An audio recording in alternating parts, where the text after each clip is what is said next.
The November wind drove fallen leaves across the deserted parking lot of Hillcrest Prison. Miriam Ludlow adjusted the collar of her coat and stood for a moment before the massive steel gate. Every visit began the same way, with that moment of hesitation, with a brief internal struggle. But, as she always had for the past 3 years, she took a deep breath and headed resolutely toward the checkpoint. "Mrs. Ludlow," nodded an elderly guard with a neatly trimmed gray mustache. "You're a little early today." "Good morning, Mr. Jenkins," Miriam smiled, pulling out her ID. "The hospital changed the schedule, so it's either now or wait until next week." "How's the weather out there?" Jenkins asked, going through the standard ID check procedure. "The news said it's going to snow by tonight." "Cold, but only rain so far." She held out a small clear bag for inspection. "That's good. I don't like this snowy mess." The guard glanced at the contents. "Come to room 5, ma'am." Miriam mechanically followed the familiar route. Prison corridors always smelled the same, a mixture of disinfectant, mustiness, and something indefinable that could only be described as the smell of unfreedom. Her heels clacked loudly on the concrete floor, echoing off the walls, which were painted a pale green, a calming color that, according to the prison administration, was supposed to be beneficial to the psychological state of the prisoners.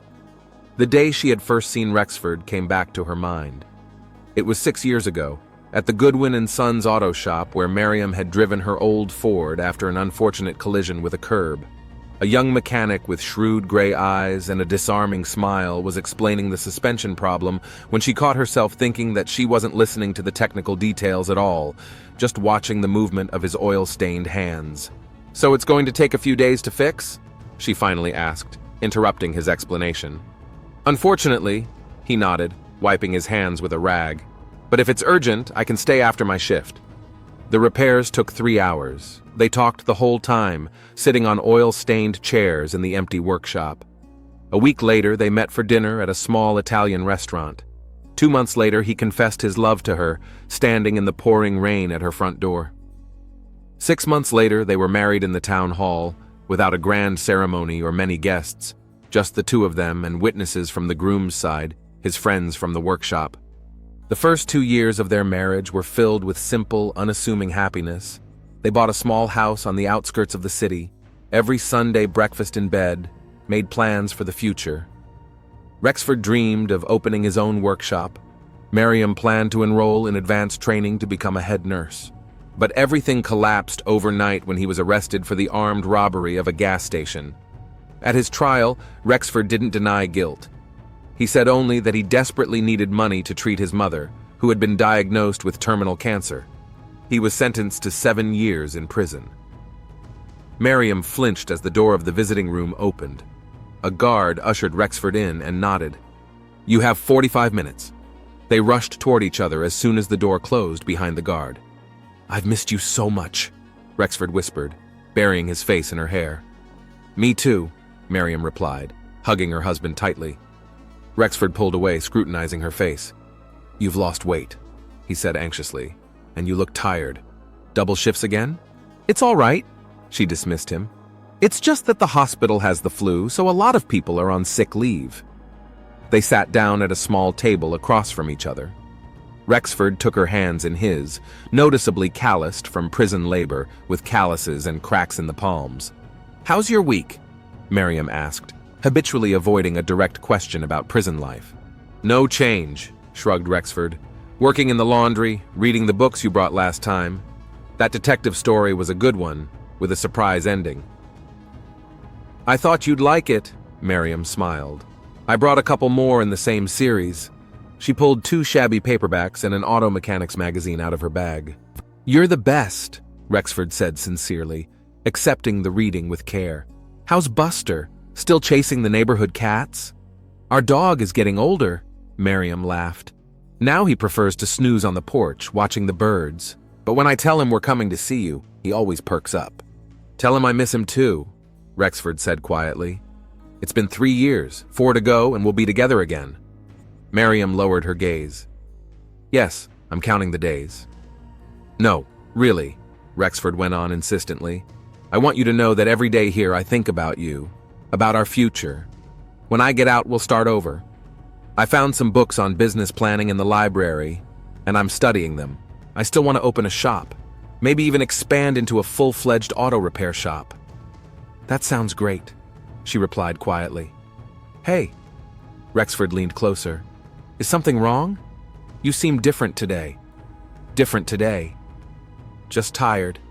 Miriam shook her head and forced a smile. Tell me more about your plans. I like to hear them.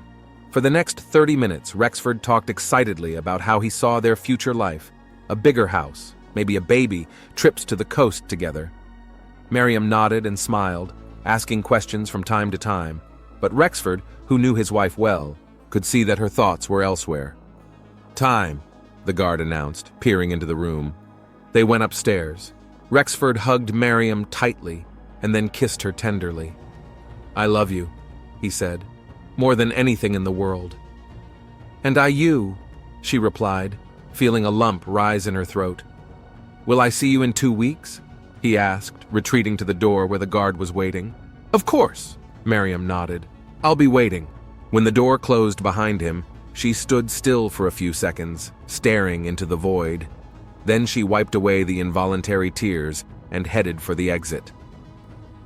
Rexford Ludlow sat on the lower tier of the prison bunk and reread Miriam's letters. Over 3 years, they had accumulated more than 100, neatly folded, numbered, stored in a cardboard box under the mattress. They were his treasure, a link to the outside world, a reminder that he was welcome. Going through your letters again? Vince, his cellmate for the past 8 months, chuckled from upstairs. You read them like the Bible, honest to God. Back off, Vince, Rexford said without rancor. Come on! Vince hung his head off the top bunk. I'm just jealous. Your wife visits you regularly, writes you letters.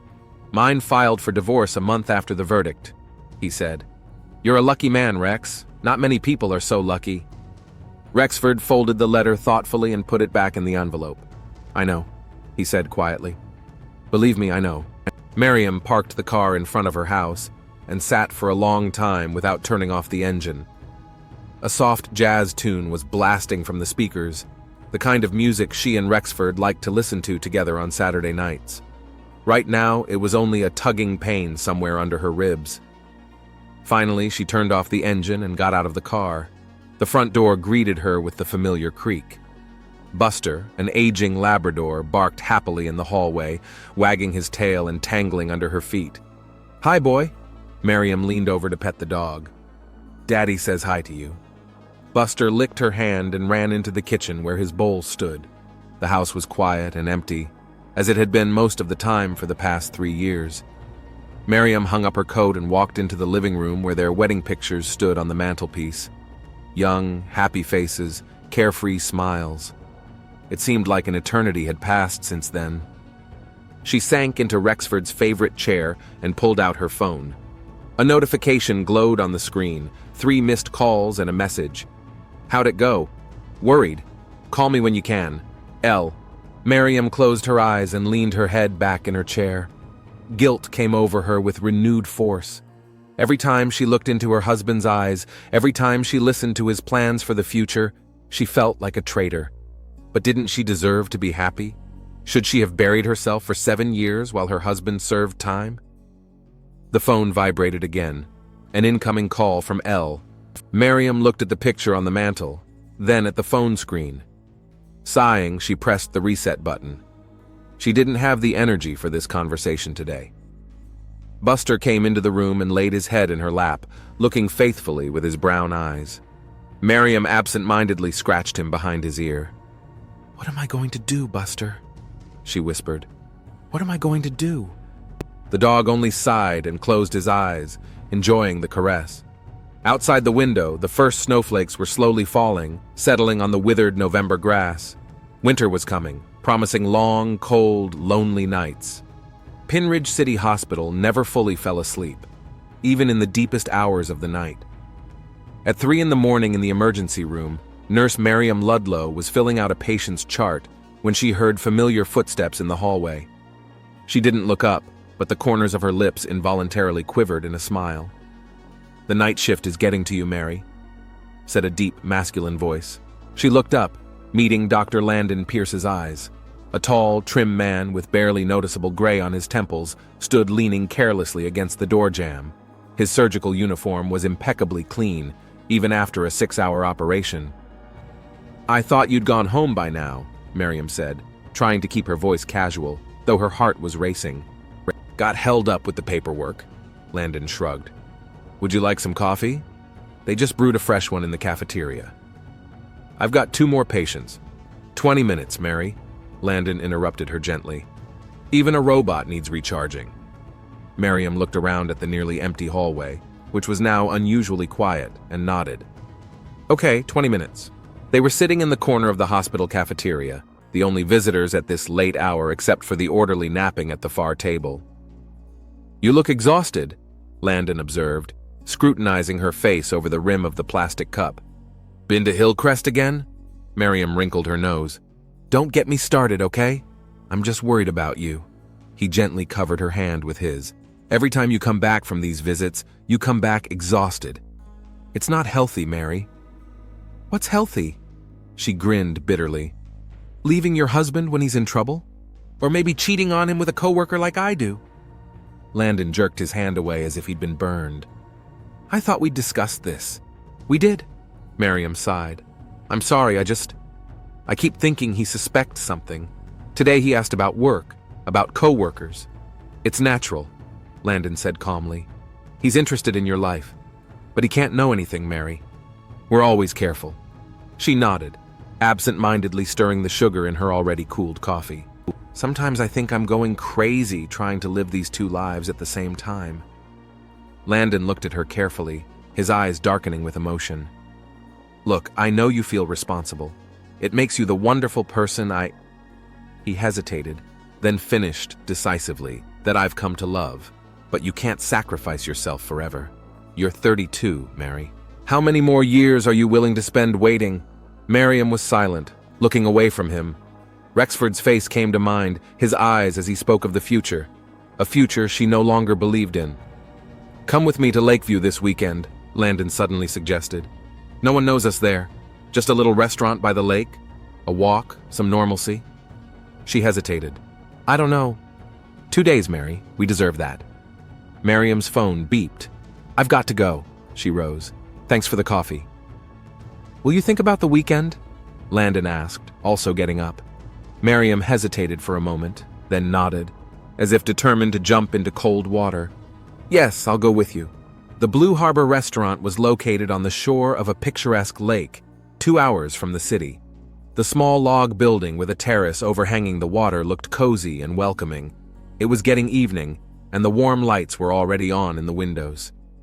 "It's beautiful here," Miriam exhaled as they took a table by the panoramic window overlooking the sunset lake.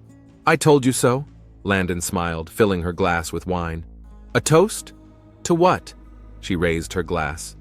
"To the present moment," he replied seriously, looking into her eyes. "To the opportunity to be yourself, if only for a little while." They touched glasses. The wine was tart and sweet at the same time, leaving an aftertaste of summer berries. Miriam felt the tension of the last few weeks release her. "Tell me something," she asked. "Something that didn't have to do with the hospital or other complications." Landon hesitated. "You know, when I was 14, I dreamed of being a fireman," he began. "My uncle was a firefighter in Portland, and I used to visit him every summer. I was convinced there was no nobler profession." "And what changed?" Miriam smiled. "Broke my leg skateboarding," Landon laughed. 6 weeks in a cast, but I met an amazing surgeon. He let me watch the surgery when the cast came off, talking about bones, muscles, tendons. By the end of the summer, I forgot about fire engines and started reading anatomy textbooks. "It's amazing how random events can change a whole life," Miriam said thoughtfully. "How about you?" Landon poured her some wine. "Did you always want to be a nurse?" "Actually, I dreamed of ballet," she admitted, and Landon raised his eyebrows in surprise. Yeah, don't look so surprised. I practiced seriously until I was 16, competed in competitions. But then I realized I wasn't talented enough for the big stage. I never would have guessed that." Landon shook his head. "It explains a lot about your walk, though." "What do you mean?" Miriam wondered. "You move differently than the others. Smooth, like you're dancing. especially when you think no one's looking. Miriam blushed. Am I being watched, Dr. Pierce? Only with the noblest of intentions, he smiled. Dinner continued in casual conversation. They talked about books, movies, travel, carefully avoiding topics related to the hospital, Rexford, or their complicated relationship. When dessert arrived, Landon suddenly became serious. Mary, he took her hand gently. I realize this isn't the best time, but I want you to know that if you decide to change your life, I'll be there for you. Not today, not tomorrow, when you're ready. Miriam stared at their intertwined fingers and felt a lump rise to her throat. I don't know when that will be, she answered quietly, but thank you for waiting. After dinner, they walked along the wooden platform that circled the lake. The night was surprisingly warm for late fall, and the stars shone brightly in the dark sky. Landon put his arm around Miriam's shoulders, and she didn't pull away, resting her head on his shoulder. It's beautiful, she whispered, looking at the reflection of the stars in the dark water. Yes, Landon agreed, but he wasn't looking at the stars. He was looking at her face. She turned to him, and their lips met in a kiss, gentle at first, then increasingly passionate. When they finally pulled away from each other, Miriam said softly, Take me to my room. In the hotel room overlooking the lake, they loved each other with the desperate passion of people who had stolen a brief moment of happiness from fate. Landon kissed every inch of her skin, whispered tender words, and she gave herself to him with a mixture of guilt and pleasure, trying to forget about the rest of the world for at least an hour. Later, lying in his arms and listening to the steady beat of his heart, Miriam thought about the irreparable choice she would have to make. Abandon the husband who was counting on her, betray his promises, his loyalty for the sake of her own happiness, or give up the possibility of a new life, of a man who is ready to give her what she has long dreamed of, a home full of love, perhaps a family, a future without the shadow of prison walls? What are you thinking? Landon asked sleepily, running his fingers through her hair. Difficult choices, she answered honestly. You know what my years in surgery taught me? He raised himself up on his elbow, looking into her eyes. Sometimes you have to cut to the bone to save a patient. It's painful, it's scary, but it's necessary. And who are we saving in this case? Miriam grinned bitterly. You, Landon replied seriously, and Rexford and me too. To live a lie is to kill all three of us slowly. She was silent, and he didn't continue, just held her tighter, letting her find comfort in the warmth of his body. Soon, Landon fell asleep, and Miriam lay with her eyes open for a long time, staring into the darkness and making the most important decision of her life. On her next visit to the prison, Miriam felt unusually calm. Something had changed in her after the weekend with Landon. It was as if the fog had cleared, and she could finally see the way forward, even if it was painful and difficult. Good morning, Mrs. Ludlow, Mr. Jenkins greeted her. No line today, hardly any people. Thank you. Miriam smiled and held out her bag for inspection. This time she'd brought Rexford homemade cookies, a few auto mechanics magazines, and a new book of detectives, the usual gifts that brightened his prison days. But today, each item seemed to her to be filled with special meaning, like parting gifts.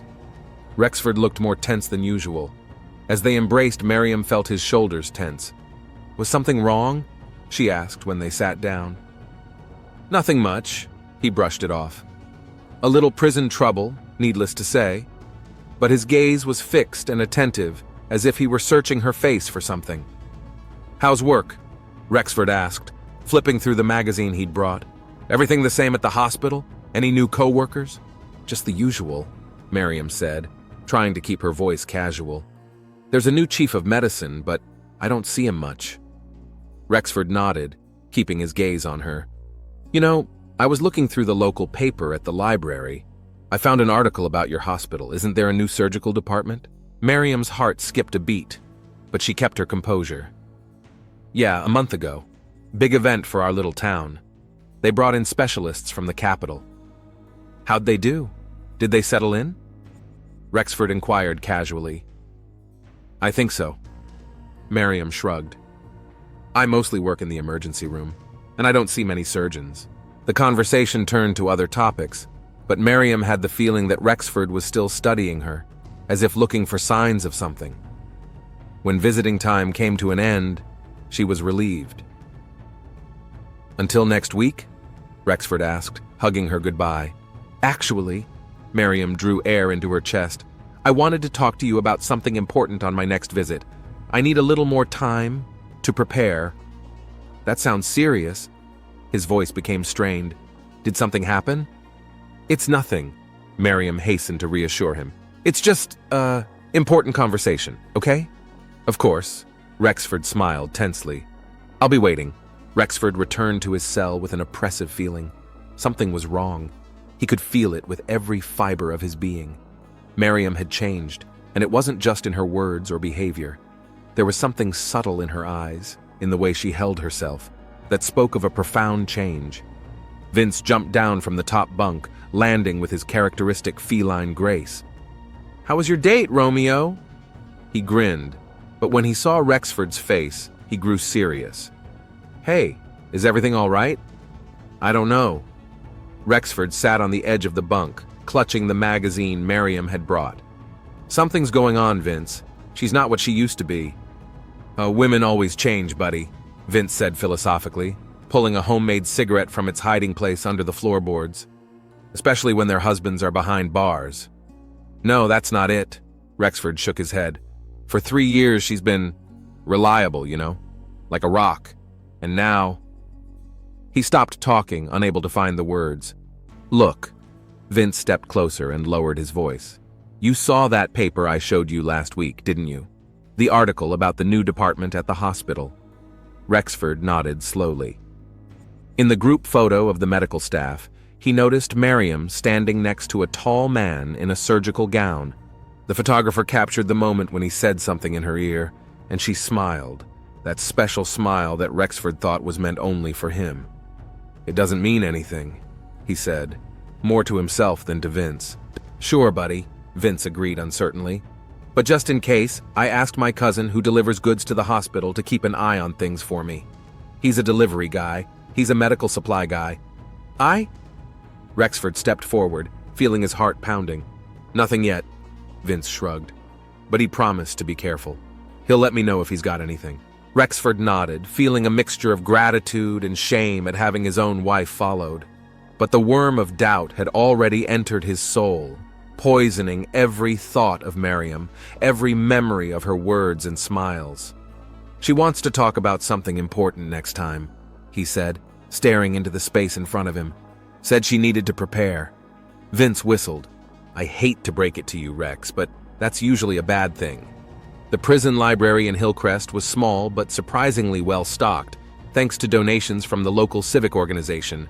Rexford sat at a far table, leafing through the latest issue of the town newspaper. Officially, he was looking for articles on the used car market, a hobby encouraged as part of his preparation for life after release. In reality, he was only interested in the city news section. "Did you find anything interesting?" asked the librarian, an older inmate named Harold. "Not yet." Rexford turned the page and froze. Under Weekend in Pinridge was a small photo of people vacationing in Riverbend Park. Among several shots of picnics and strollers, his eye instantly snatched up a familiar face. Miriam was sitting on a plaid blanket next to a tall man, the same doctor from the previous photo. They looked relaxed and happy, too close together for casual acquaintances. The caption read, "Dr. Landon Pierce and Nurse Miriam enjoying a day off at Riverbend Park." The blood pounded in Rexford's temples. His fingers clutched the newspaper page convulsively, crumpling its edges. The black and white image seemed to throb before his eyes, every detail screaming betrayal, her head tilted toward the man, his hand on her shoulder, the intimacy of the moment accidentally captured by the photographer. "Hey kid, are you okay?" Harold asked worriedly, noticing his condition. Rexford nodded wearily, trying to pull himself together. "Can I cut this article out? For the project?" Harold hesitated, then shrugged.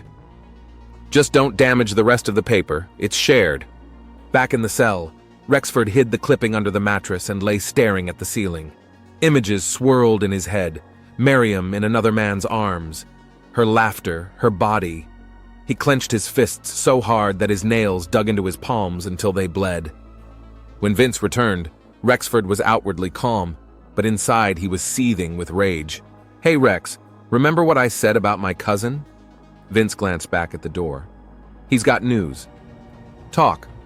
Rexford's voice sounded strangely detached. "They were together in Lakeview last weekend, just the two of them. His cousin works at the Blue Harbor Inn," Vince stammered. "Room for two." Rexford closed his eyes, fighting a wave of nausea. "I need help, Vince." "Anything, buddy." "I gotta find out how serious this is." Landon was waiting for Miriam at their favorite cafe near the hospital. She was late, which was unusual. When she finally showed up, her eyes were red from crying. "What's wrong?" he asked anxiously, rising to meet her. "I was at the lawyer's office," Miriam replied quietly, sitting down across from him. "I had the divorce papers drawn up." Landon froze, afraid to believe it. "Are you sure?" he asked cautiously. "Yes," she answered firmly. "I can't live a lie anymore. It is not fair to Rexford, to you, or to myself." He took her hand gently. "When will you tell him?" "I've made an unscheduled appointment for Friday," Miriam said, taking a deep breath. "I'll talk to him in person, and then I'll file the paperwork." "Do you want me to come with you?" Landon offered. "I'll wait in the car." "That would be great," she said. "I don't know how I'll be afterward." Landon squeezed her hand tighter. "Whatever happens, Mary, I'm here for you. After all this, we're going to start a new life, together." She smiled through her tears. "Sometimes I think I don't deserve you." "I'm the one who doesn't deserve you," he replied seriously. "But I'm working on it." Friday afternoon came. Rexford sat on his bunk, twirling a makeshift weapon in his hands, a shiv created from a piece of metal he'd stolen from the prison workshop. The razor-sharp edge glinted in the dim light of the cell. "Are you really going to bring that to a date?" Vince asked uncertainly, watching him. "Rex, it's one thing to teach an unfaithful wife a lesson, but it's another to get extra time for assault." "I just want to talk to her," Rexford replied calmly, stashing the shiv in a specially prepared hiding place in the sole of his shoe. "Show her this. See the truth in her eyes." Vince shook his head. "I don't like it, buddy, but I've got your back if you do." Soon the guard reported an unscheduled visit. Rexford walked slowly toward the visiting room, feeling the thud in his chest with each step. He knew that tonight his life would change forever. Miriam sat in her car in the prison parking lot, clutching an envelope of paperwork in her hands. Landon put his hand on her shoulder. "You'll do fine," he said softly. "Just be honest but careful. Remember, he's in prison for a reason." She nodded nervously. "I'll wait here," Landon continued, "for however long it takes." Miriam kissed him and got out of the car, feeling her heart pounding. "This is the right thing to do," she repeated to herself as she headed toward the checkpoint. "Rexford deserves the truth, and I deserve a chance at happiness." The screening procedure went as usual. Mr. Jenkins noticed her unusual agitation, but put it down to the unscheduled nature of the visit. "Is everything all right, Mrs. Ludlow?" he asked, sympathetically. "Yes, thank you," Miriam said with a strained smile. "It's just important conversation." "I understand," the guard nodded. "Come to room 3. It's not crowded tonight, so you'll be almost alone." Room 3 was smaller than usual, at the end of the corridor. Miriam sat with her hands folded on the desk, trying to catch her breath. When the door opened and Rexford walked in, she struggled to raise her eyes. "Hello?" she said quietly. "Hi, Mary," he replied, and something in his voice made her inwardly shudder. The guard walked out, leaving them alone, only the camera in the corner buzzing quietly, recording the encounter. Rexford sat across from her, his face an impenetrable mask. "You wanted to talk about something important," he began, keeping his eyes on her. Miriam took a deep breath. "Yes, Rex. This isn't easy for me, but I have to be honest." She paused, gathering her thoughts. "My life has changed in the last year. I met a man." "Landon Pierce," Rexford interrupted her, and Miriam froze, stunned. "The surgeon at the new Lakeview clinic. The same one you spend weekends with at Blue Harbor." The blood drained from her face. "How did you—" Rexford methodically pulled a folded newspaper clipping from his pocket and spread it out on the table. The city news is very informative. His voice sounded frighteningly calm. Especially the weekend in Pine Ridge section. Miriam glanced at the picture and covered her mouth with her hand. She and Landon had been captured in a moment of intimacy that couldn't be interpreted any other way. "Rex, I was going to tell you today." Her voice shook. "I came here to explain everything honestly and to file for divorce," he finished for her, nodding at the envelope she was clutching. Very thoughtful. At that moment, Miriam noticed a strange glint in his eyes, a mixture of pain and something else, dark and dangerous. "I didn't want you to find out this way," she said quietly. "I'm sorry, Rex. I never planned to fall in love with another person. It just happened." 3 years, he said, his voice icy.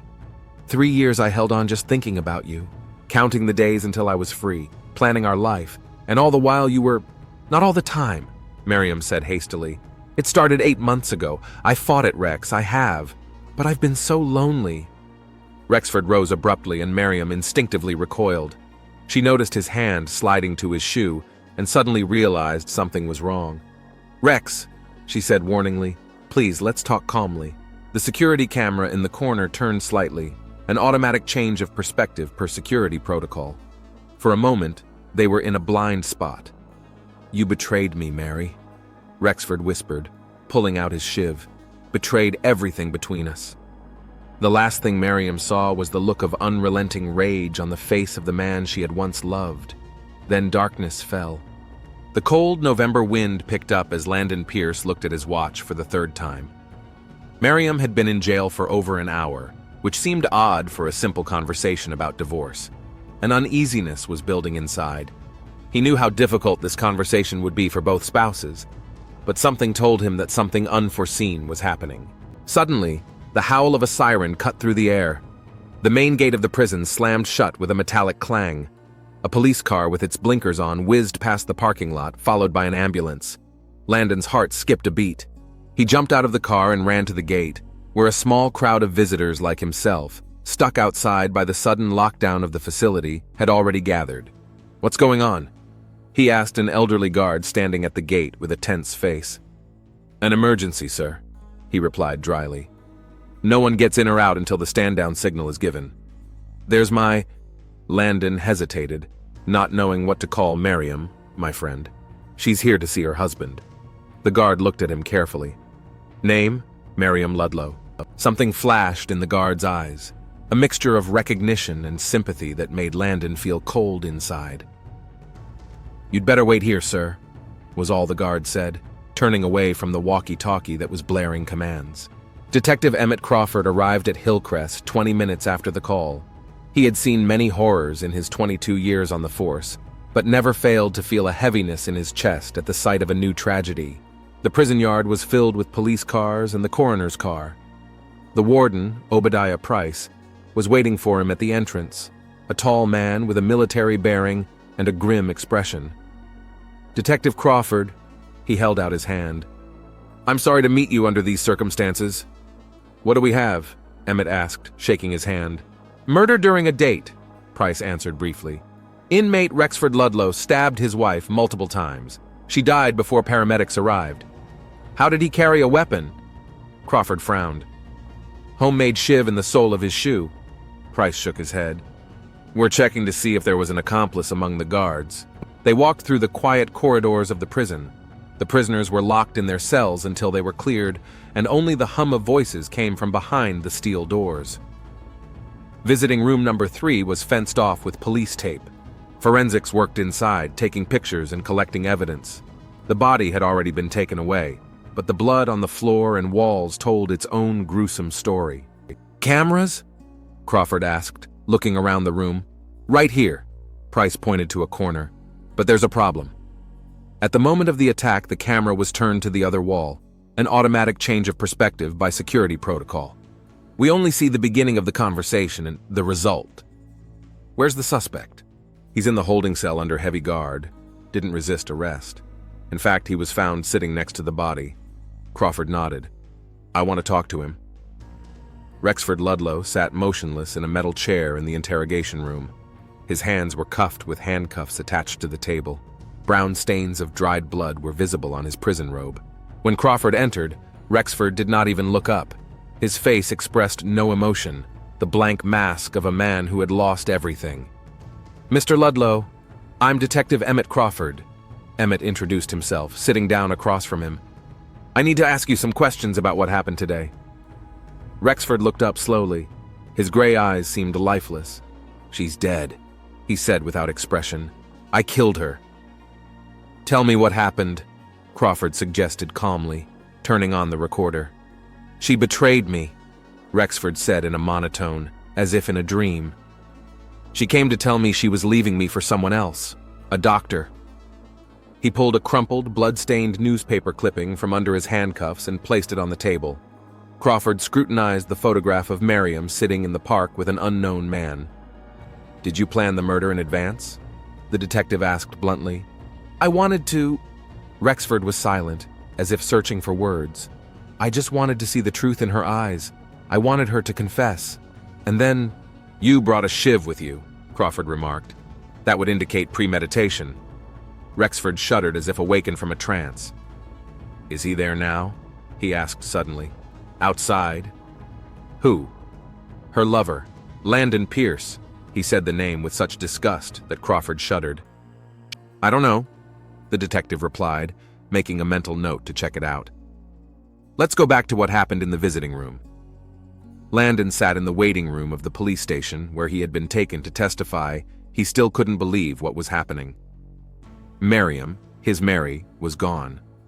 The thought seemed monstrous, impossible, like a nightmare from which one cannot wake up.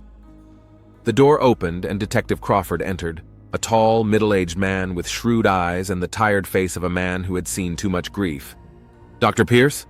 I'm Detective Emmett Crawford, investigating the death of Mrs. Ludlow." He sat down across from me.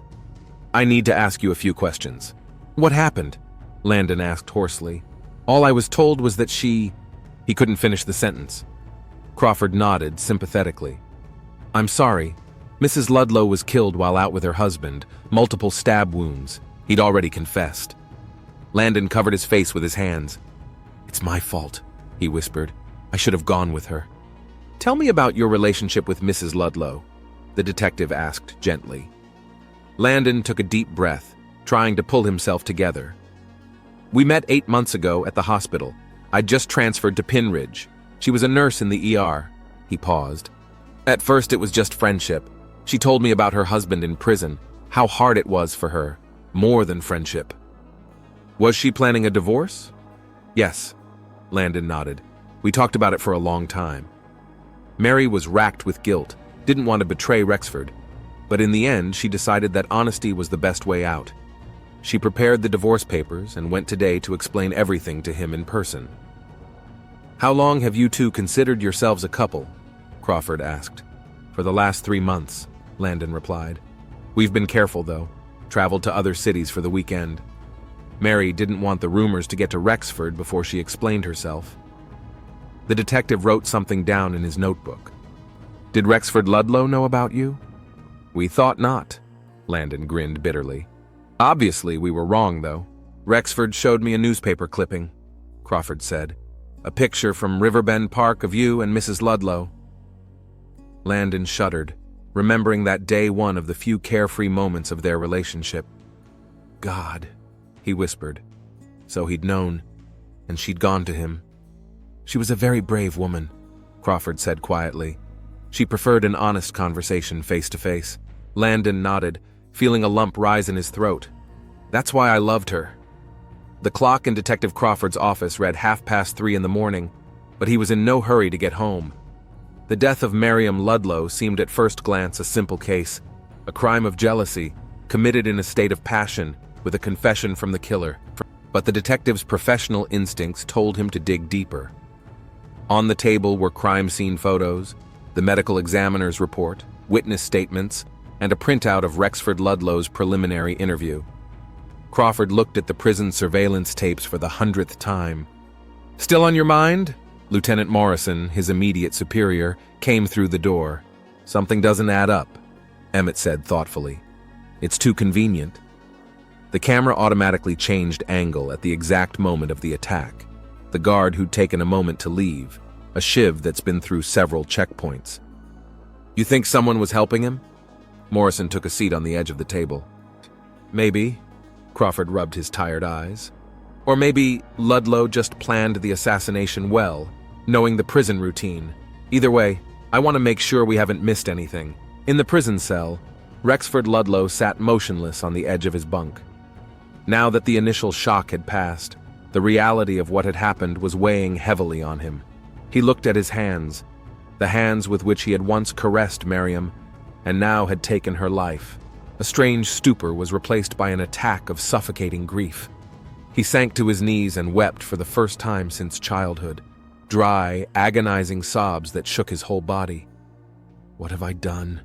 he whispered into the void. "God, what have I done?" In the morning, Crawford returned to Hillcrest to re-interview Rexford and speak with prison staff. Warden Obadiah Price met him with a wary expression. "Our internal audit revealed some security protocol violations," Price reported, avoiding a direct look. Guard Griffin admitted that he may have not scrutinized prisoner Ludlow thoroughly enough. "Not thorough enough?" Crawford interjected. "Are we talking negligence or willful complicity?" "We're looking into it," Price replied dryly. "But it appears that Ludlow paid for the favor with cigarettes and prison currency." Crawford nodded, making a note in his notebook. "I need to talk to Ludlow's cellmate." Vince was nervous. It was evident in the way he kept moving in his chair, avoiding looking the detective in the eye. "Look, I didn't know anything for sure," he said, rubbing the edge of his prison robe. Rex was mortified, of course. That picture in the paper had hit him hard. "But I thought he just wanted to talk to his wife. Maybe scare her a little." "Did you know about the shiv?" Crawford asked bluntly. Vince was silent, weighing the implications. "I'd seen him working on something," he finally admitted. "But I swear I didn't think he'd actually use it. Rex loved his wife, you know? Even when he found out about the affair, he still did. But he loved her enough to kill her," Crawford said. "That's the thing." Vince leaned forward. "I know Rex. He's hot-tempered, yes, but he's not a cold-blooded killer. It was like a blur, like something snapped in him when he saw that picture." Landon Pierce sat on a park bench across from the hospital where he and Miriam often met on their lunch break. The cold wind fluttered his hair, but he didn't notice the discomfort, immersed in memories and regrets. "Dr. Pierce?" Detective Crawford's voice came from behind him. "May I sit down?" Landon nodded, moving over. "Any news on the investigation?" he asked in a lifeless voice. "Just getting the last details," Crawford replied. "I need to clarify something. Did you know that Mrs. Ludlow was afraid of her husband's reaction?" "Yes," Landon clenched his fists. "She said that Rexford could be impulsive, explosive, especially when it comes to fidelity. That's why we put off talking about divorce for so long. But she made up her mind. Mary was a courageous person." Landon's voice trembled.